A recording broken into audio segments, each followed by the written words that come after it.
J'aurais voulu, hein. J'aurais souhaité qu'il soit parti avec beaucoup d'argent. Sincèrement, maintenant, je l'aurais souhaité. Parce qu'à l'époque, j'imaginais que c'était comme ça. Ahidjo était fait pour gérer, pour servir le pays, et non pour se servir. Il a oublié de se servir, voilà. C'est tout ce que je peux dire. Quand on est arrivé à Dakar, je vais vous dire même la solution, en fait, on avait un petit immeuble ici, comme je venais à Dakar souvent, qui était mis en vente. C'était même par Sissoko qu'on avait su. Et il m'avait dit, va voir, est-ce que ça vaut le coup. À l'époque, il y avait tellement de coups d'État, tout ça là. Et j'avais vu ce petit immeuble qui avait 3 étages. Et il y avait une école pas loin, un lycée pas loin. Il y avait un jardin d'enfants pas loin. Je lui ai dit, ça vaut le coup, comme c'est vraiment bien donné, ça vaut le coup de prendre, on ne sait jamais. Ce qui peut arriver, je peux me retrouver là avec les enfants, les petits-enfants. Bon, on a pris cet immeuble, il l'a acheté, n'est-ce pas? Et il a demandé à Senghor l'autorisation de faire 2 étages. On a donc transformé le petit immeuble, on a fait 5 étages. C'est de ça qu'on a hérité. En 1984, Amadou Ahidjo, qui avait une maison à Dakar et qui entretenait d'excellentes relations avec l'ancien président Léopold Sédar Senghor et son successeur Abdou Diouf, trouve asile au Sénégal. Il s'y installe avec son épouse et ses filles. En même temps que les autorités de Yaoundé s'emploient à bannir son nom de tous les édifices nationaux, commence une importante purge du régime. Les proches ou supposés de l'ancien président sont écartés des affaires et des postes importants. Il règne un climat délétère dans la capitale camerounaise. Un climat dans lequel les officiers et cadres originaires du Nord vont payer le prix fort. C'est par centaines qu'on les envoie discrètement à la mort ou dans les prisons. C'était les gens du Nord qui étaient à la militaire, bon, qu'ils voulaient qu'on commençait à dégommer pour mettre les leurs. Le putsch a démarré comme ça. On y trouvait des civils qui déjà commençaient à sentir que ça sentait le roussi, sont rentrés dedans.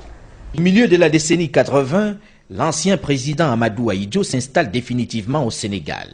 Un déménagement forcé qui ne l'empêche pas de continuer de s'intéresser au Cameroun, sa passion. Il en souffrait beaucoup.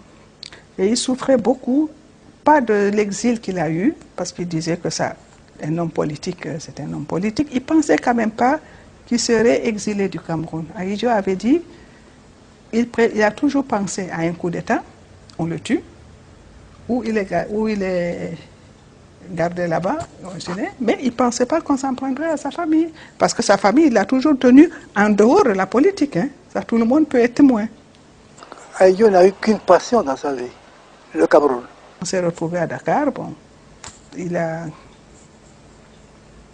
on a encaissé. Ahidjo a vécu dans l'amertume, si vous voulez. Je ne peux pas vous dire qu'il a vécu ça bien, il a vécu dans l'amertume, mais en plus, il apprenait que ça allait mal au Cameroun.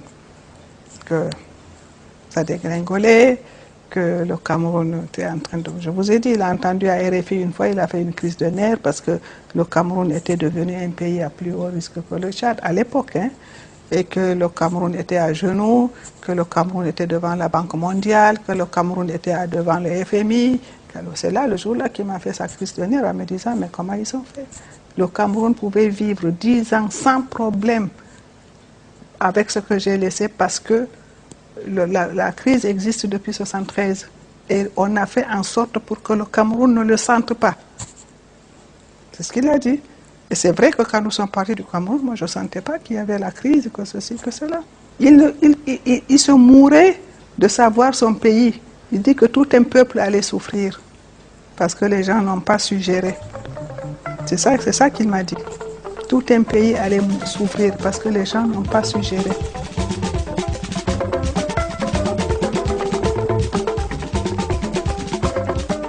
« 30 novembre 1989, les auditeurs apprennent par les ondes de RFI la mort à Dakar de l'ancien président Amadou Ahidjo, dont les images ont disparu depuis quelques années déjà de tous les édifices des manuels scolaires camerounais. À Dakar, pendant cette semaine, elles sont nombreuses, les personnalités, les représentations diplomatiques qui se bousculent à son domicile pour lui rendre un dernier hommage. Devant le mutisme de l'État camerounais qu'avait contacté le président Abdou Diouf du Sénégal dès la disparition de l'ancien chef de l'État pour les modalités de retour de la dépouille, Amadou Ahidjo est enterré au Sénégal dans le cimetière musulman. Vous voyez Abdou Diouf demander, lui, il était président de la République, personne n'a demandé la dépouille. Mais les Camerounais n'ont même pas assisté. Quelques Camerounais, l'ambassade du Cameroun n'est pas venue. Le jour où le cercueil est parti au cimetière de Yoff, il est mort jeudi soir. On l'a enterré dimanche. Donc Abdou Diouf m'a dit qu'il a attendu ce vendredi, samedi, dimanche, que Biya le rappelle, comme il lui avait promis. On ne l'a pas demandé. Pourquoi vous allez justement, on ne l'a pas demandé pendant 16 ans? On ne l'a pas demandé. Même là-bas au cimetière, je vous dis qu'ils ont fait des tableaux là. Ils lui ont donné tout un quartier, soi-disant, le quartier Amadou Ahidjo. Comme tout un chacun, hein, chacun veut que ses cendres reposent dans son pays. On dit que la mort efface tout. Au Cameroun, elle n'a rien effacé. Mais je pensais quand même que le président Biya de lui-même se serait inquiété de savoir cette famille qu'Ahidjo est sortie avec. De quoi vit-elle? Comment est-elle? Se serait inquiété de nous. Babola, Bongoma Bobende, Batimbi, Bola Bisonaoa, Bonagindeye, Bolambambae, Olema Sese.